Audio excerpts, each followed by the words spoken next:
Hey, Miss Sandy here. I just did a video for you on canning hamburger and taco meat. So we're getting ready to do it. We're going to have our canning journey. So you need to get out your jars, your rings, your lids, your jar lifter, your pressure canner. Get your pressure canner going with some water in it by whatever is however much is recommended to put in the bottom of your pressure canner is what you need to put on there. And again, I'll say this, if you don't know how much goes in your pressure canner, you're watching a YouTube video, so you'll be able to get on Google on the internet if you can get on YouTube. You go on there and you put in your pressure canner and you look for what the recommended amount is for yours. Or you can just put, 2, 3, 4 inches in there, whichever you want to do. Get your pressure canner water getting warm or hot, as the case may be. Get your hamburger ready. You've got your jars, your lids. Your lids are washed and rinsed. Your jars are washed and rinsed. And you are ready to get going on this journey. So let's go can some meat. Hey, Miss Sandy here. Well, guess what? Happy birthday to you, Kimball Banks, love of my life. 68 years old. And he is hanging out, sitting on the porch, doing things he likes to do on his birthday, while I throw together some hamburger that I got from Aldi's on sale. And I actually am going to make taco meat and can it with this. So I'm going to get all of my hamburger into the pan and cooked up, and then we'll go on from there. While that is starting to cook down, I made mushroom ketchup the other day, which really isn't ketchup like we think of. It's a recipe that I got from Townsend's on YouTube, and it's an 18th century recipe. But we love it, love it, love it, and I'll have to do a canning video on it. But lovely stuff, very tasty, mushroomy, lemon, horseradishy, kind of close, a lot like Worcestershire sauce, but in my opinion, much better. Beautiful, beautiful stuff. Oh, it's wonderful. And I just had these in the canner for 10 minutes to make sure that they're shelf stable. Now they have vinegar in them, so they'll be good to go. And they will sit and cool over on the counter over here while I get this going. And okay, hot meat, I've reheated it. I drained all of the grease off of it. You will get arguments about leaving the grease in because fat is flavor. You will get arguments saying don't leave the grease in because fat will go rancid. Honestly, if it's canned properly, it's not really going to go rancid. So, but I don't like fat. If I were cooking this and making, hamburger meat to put in a casserole or something, I would drain it. If I were making taco meat, I would cook the meat and drain it. So that's why I'm doing it. I used to drain it and then even rinse it with hot water to get all out because I thought it would, go rancid. I found that if I'm canning beef stew or something like that, it doesn't, the fat sits a little bit on top, but it doesn't go rancid. So I don't worry about it anymore, but I do drain it because that's the way I want it ready for me to use. Now I'm going to do a couple of jars of just the meat with a little bit of onion powder in it because I like to have those on hand for soups, casseroles, spaghetti, whatever. And, you know, loose meat sandwiches, sloppy joes. There's a myriad of things you can use it for. But, so I'm going to get those done up first while the meat is hot.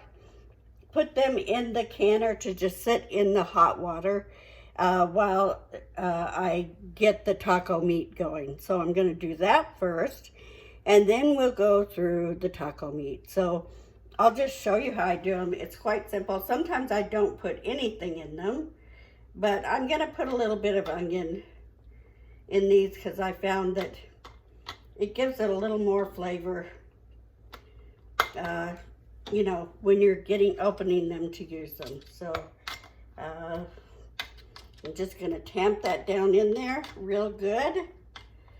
Sometimes I even use the other side of the spoon to kind of push it down in there. I am not going to add any water to these. Some people say you have to have the liquid. I don't like the texture of it with the liquid. I've been doing it this way for years, and it's great. It has a good texture when you pull it out. You can, if it's going in a casserole or something, it's fine. If you want to use it for something else, just a little bit of frying it up, and it's really the same texture as if you just cooked it fresh. So, well, that one needs a little bit more. I'll put that in the top. And just gonna put a little onion powder in it.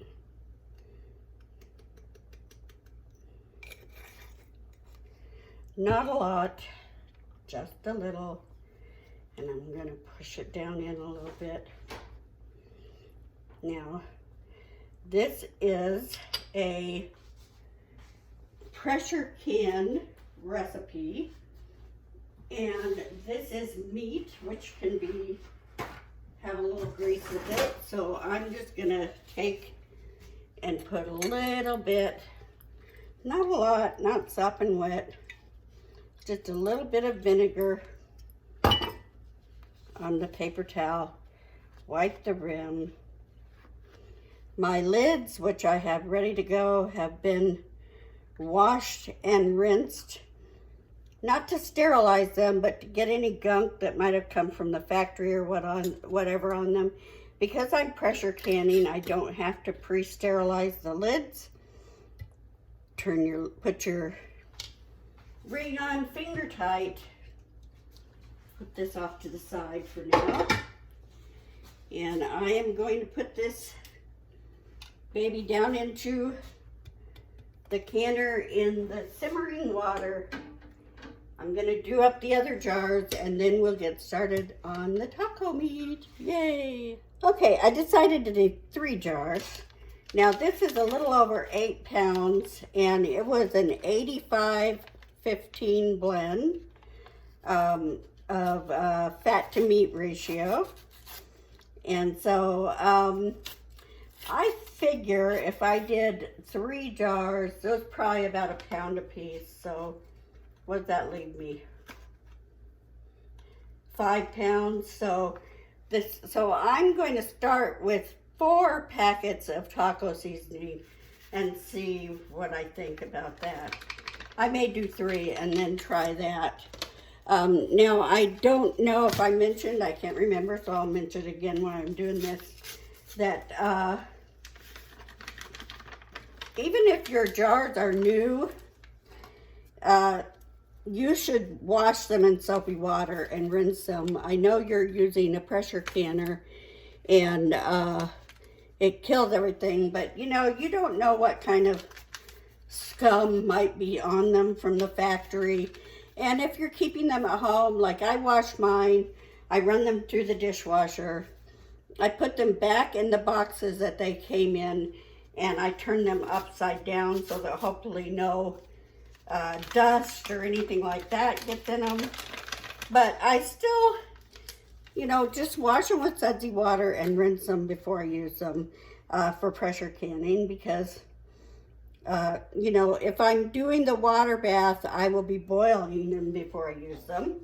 So because I'm not doing that, I just wash them and rinse them to make sure that any scum or anything, I store my jars in the garage, and so I don't know if any little bugs or anything crawled around them. And my feeling is better safe for my family than sorry. And right now I'm getting a little water, and I'm gonna turn this up and get it going. And I'm just making taco meat just like you would make taco meat. Now you can use your own seasoning that you make yourself. I have done that in the past, but I don't have any on hand right now, so I'm not going to worry about that. Now let me see how this is. That was 3 packets, and I'm going to bring this up to a boil and then turn it to a simmer. And I think I am going to need another packet. So I thought I had more packets here. I'm going to get some more packets and put them in there. I did add 5 packets. You should know this is always to your taste. You put in what you like. If you don't like it as spicy, don't put as much in. If you want the hot, use the hot. If you like the mild, use the mild. If you want more taco seasoning, put more in. That's all up to you. It's your kitchen. It's your food. You're going to eat it. Make it how you want it. Now, I've let it cook down and get a lot of the water off. I want a little in there, but I'm ready to put it in jars. So I'm going to jar it up, wipe the rims, put the lids on, do the rings finger tight. And if I haven't showed you before what I do with my rings, I just take my paper towel holder, and I just put them right there on it, and they're right easy, ready to go. And then when I'm done, I just put my paper towels back on the paper towel roll. It's not a big deal, but it helps a lot to have them just ready to grab one and pull it up. Okay, so here we go. I'm going to do a jar because everybody likes to watch somebody do a jar of something. And then I'm going to get them all in the canner, and we will get them processed. So once I get them in the canner, I'm going to bring it up to a boil, and then we'll talk about the steam. I do it every time, but I'm going to tell you again. So, I'm back. I forgot to do one for you before I left. Not like you don't know how to put something in a jar, but here we go. We're going to put it in a jar. All right, so in the jar it goes. I don't know, this may not do too many jars. Now in this one, the reason I'm pushing it down is not to debubble it, as you do when you're doing anything with liquid or whatever. But with meat, you just want to tamp it down, get it down in there real good, because you want as much in the jar as you want in the jar. You want to fill the jar up. And having a little more in there too does cut down on spaces in there, but it's not the same process as debubbling, which is something you do to get the bubbles out that might form in liquid, like on the sides of the jars or on the, the bottom of the jar. That can be an area where the liquid around it will hold that air there, and it can start to create our friend botulism or something like that. So yeah, it looks like, I notice that I get more in a jar when I use these wide mouths, but I like the wide mouths for meat because it comes out easier and you don't have to fiddle with it so much. I think I put a little bit too much in that one. We'll see when I take the thing out. No, I didn't. Laws. Been doing this all these years and I still there. So that's about 1 inch of headspace. Okay, that's hot. I'm going to take my paper towel, which I have a little bit. It's just damp with vinegar. It's not wet with vinegar, just damp. So by the time I get the lid and I'm ready to put it on, it's pretty much kind of, because the jar is really hot, evaporated a little bit. And some people say don't put vinegar on there, but I do. And it's never failed me. So there you go. And I'm just gonna put that right on in there. Should have used the jar holder, because then you touch the side of the jar and you burn your arm if you are me. Now, I think you can see kind of right here, if you look real close.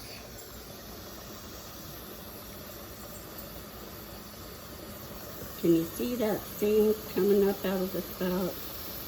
I don't know, I always think you can't, and then when I look later you can. But it's coming out pretty vigorously now. And I am going to set my little timer to 10 minutes now that it is putting out good steam. And when my timer goes off, we will put the weight on. Now, I've said it before, but I'll say it in every video. You need to put it on pressure, PSI as they say, for however many pounds you need for your altitude. Okay?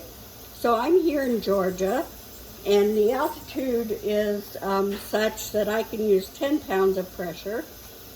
Okay? Say if you were in Florida or somewhere where you were right at sea level or below, you could probably use 5. I probably would still be apt to use 10 just because it would make me feel safer. But when we lived in Colorado in the high country, I had to do 15 pounds of pressure. And then once this gets going, we do the 10 minutes of venting the steam. Then I will put the weight on, which here I use the 10-pound weight. If you're using a gauge, you just, you know, you're watching YouTube. So if you're watching YouTube, you can Google. There are all kinds of government sites, university sites, and everything that will tell you how many pounds of pressure you need for your altitude. And they will tell you all kinds of other interesting things. Some will say you can't do some of the things that I do when I can, so that is a disclaimer. This is the way I do it. This is the way many other people do it. Many people have been doing it for years. I've been doing it for years, and we are all safe, alive, and well, and have not got even sick from it. So this is how I do it. Many people say you must put it in water. That is changing. You'll see all kinds of universities and others that do a lot of this testing that are now saying that that is not the case. You do not have to have meat in water. It makes its own juices, even if you pre-cooked it like this. And I have found that with the hamburger and the taco meat, you just fry it up in a pan a little bit, and it's the same texture as if you had just cooked it. And the taste is great. I do find that with just the plain hamburger, I'm more apt to want to put it in something with other things. But then again, I'm the person that will fry up some hamburger, use part of it, put the rest in the freezer, and then I don't like the taste of it when it comes out, so I put it in a soup or a casserole. So that's up to you. You'll find your own way. But we're doing the 10 minutes, and then because I'm doing these in pints and it's meat, it will be 75 minutes, okay? 75 minutes of processing time once the jiggler starts. Now, if you're using a gauge, it'll be once the gauge comes up to the pressure for your altitude. I personally don't like the gauge because I don't want to have to sit around and babysit it and watch it every second and make sure it stays at a certain pressure. I use this It may say I only need 9 pounds of pressure, but I'm getting 10, and that means it's really gonna get in there and kill all those bugs and things. And I know that this little weight is gonna keep it at 10. Okay, I know that. Now, I have seen people who say it only needs to jiggle once or twice every few, yada, yada, yada. I just let mine jiggle the way it jiggles. I don't let it jiggle super, but I like a little bit of jiggling going on. It lets me know that it's keeping it up to pressure and that it's having, in fact, to release a little bit of pressure to keep it where I want it. It's going, the red thing is up, this red thing is up. Ooh, don't touch the steam, it's hot. And we're ready to go, so.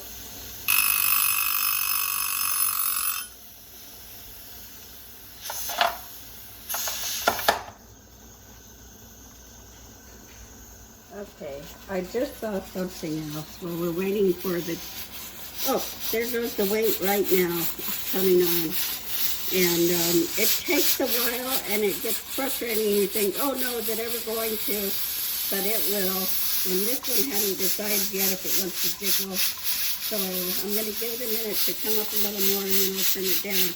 Now what I wanted to show you is down under here you'll see a lot of times that there's bubbling water there, and it makes you worry that maybe some of your pressure is escaping down under there in this area right under the weight.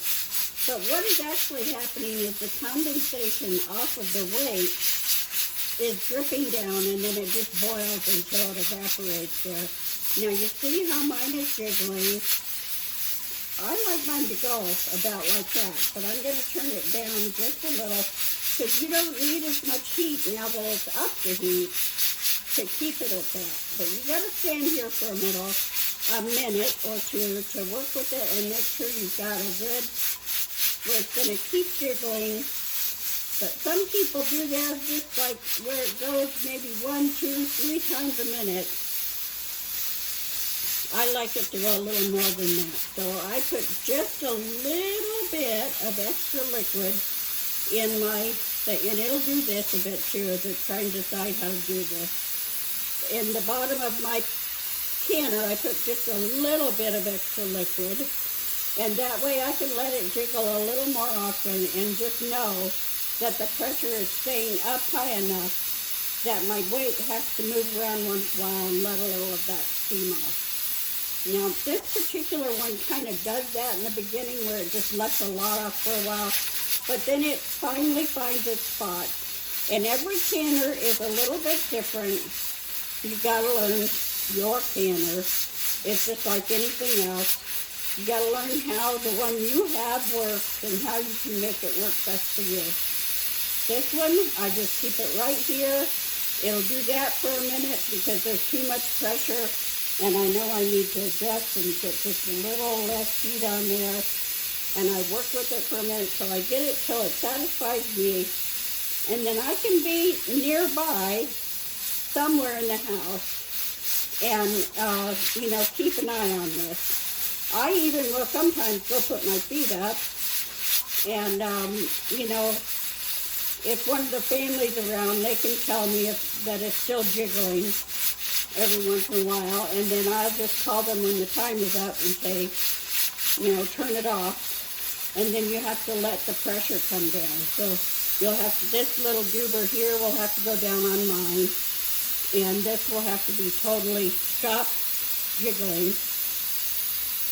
You do not want to open this before all the pressure has gone out of the canner.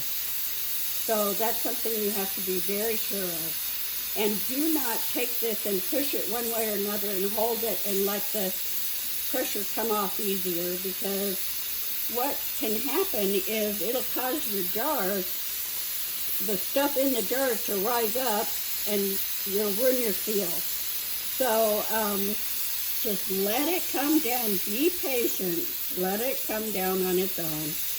And so we're, now that we have our jiggle going, I'm going to be adjusting for a few more minutes, but now that we have our, I say jiggler and weight, you know, either one. Kind of like Amber Heard. I use those synonymous with each other. But anyway, it's my little jiggler will be going for 75 minutes because I'm doing pints and it's meat.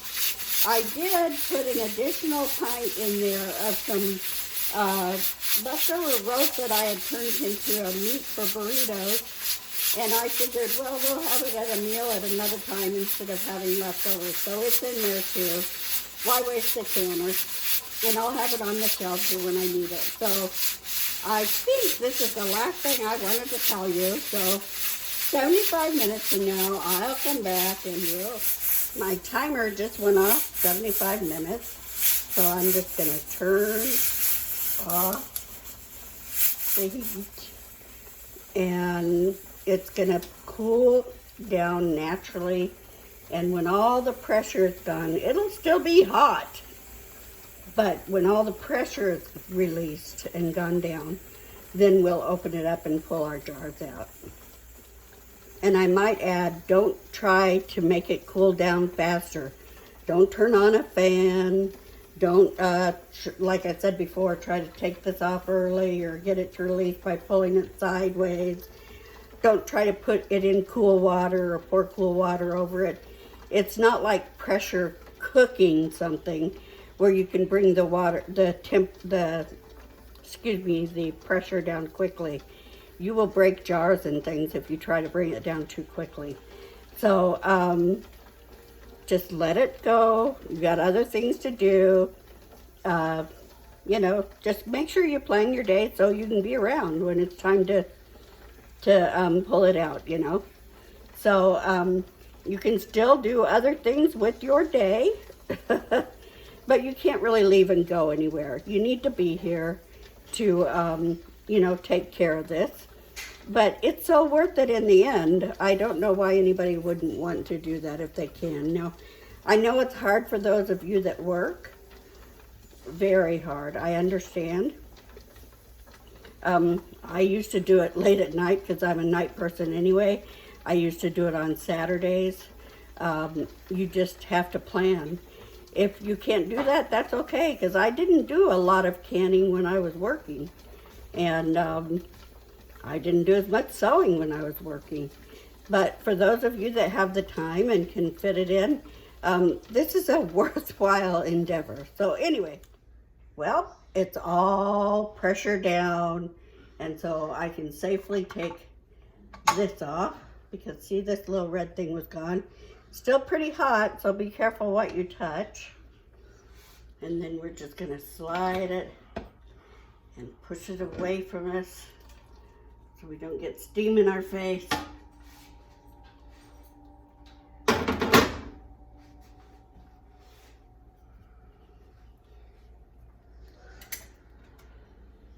There's the burrito meat.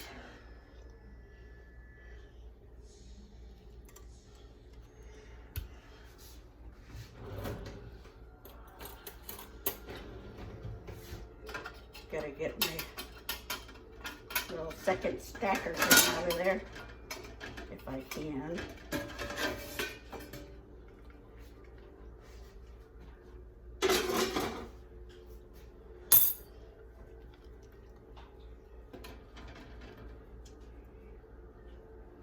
Here's our taco meat. I don't know if you can see or not. It's still bubbling. See, right here. Still bubbling.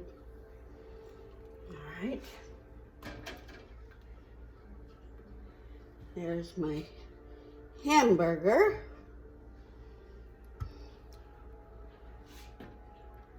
So out of that 8 pounds, a little over 8 pounds of 85/15 hamburger, I was able to put together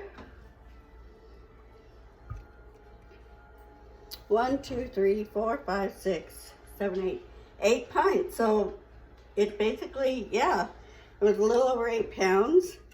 And after we got all the fat cooked out of it. And then, of course, in the taco meat, we added the seasonings and a little bit of liquid. We now have 8 jars. Let me see if I can give you one more view this way. There we go. There they are. Yay! Okay. Now I'm going to let these sit for 24 hours right here. And then I'm going to wash them off, make sure they're clean. Any that did not seal, which it looks like they're all going to seal. Actually, a couple of them already sealed while I was waiting for the pressure to go down. I will write on them what they were and the date that they were processed, and they will go on our shelf so that if I come home or we're in a hurry or I'm tired or whatever, I can just get out some taco shells or tortillas and just put it in a frying pan, heat it up real quick, and throw it together. And so that's always great to have on the shelf. I have one of burrito meat. So wait a minute. 1, 2, 3, 4, 5, 6, 7, 8. It's 7 jars of hamburger and taco meat and 1 of burrito meat, which makes more sense because I took off almost a whole pint of fat. So that makes a lot more sense to me. I was trying to do math in my head and it wasn't adding up. But anyway, that's where we're at. We got it done and I'm gonna take a nap. So we are now at the end of our canning journey for the day. And here I am, Miss Sandy, saying, it's always something at our house.